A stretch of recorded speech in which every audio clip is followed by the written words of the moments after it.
জাতীয় নাগরিক পার্টি আসন্ন জাতীয় সংসদ নির্বাচনে ৩০০ আসনে প্রার্থী দেওয়ার ঘোষণা দিয়েছে এবং নির্বাচনী প্রতীক হিসেবে শাপলা কলি নিতে রাজি হয়েছে।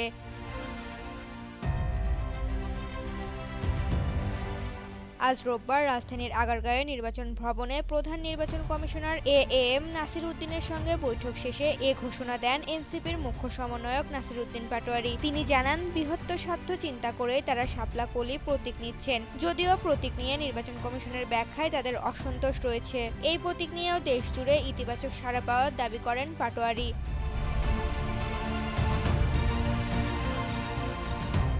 নির্বাচন কমিশনকে ইঞ্জিনিয়ারিং কমিশন আখ্যা দিয়ে এনসিপি নেতা নাসির উদ্দিন পাটোয়ারি বলেন, এখানে অনেক কিছু ইঞ্জিনিয়ারিং হচ্ছে। তিনি নির্বাচন কমিশন দ্রুত সময়ে এনসিপির নিবন্ধন কার্যক্রম সম্পন্ন করার আহ্বান জানান। আগামী ত্রয়োদশ জাতীয় সংসদ নির্বাচনে ৩০০ আসনে প্রতিদ্বন্দ্বিতার ঘোষণা দিয়ে তিনি জামায়াতে ইসলামীর ধর্মীয় ফ্যাসিবাদ এবং বিএনপির চাঁদাবাজি সন্ত্রাসের সঙ্গী না হওয়ার অঙ্গীকার পুনর্ব্যক্ত করেন।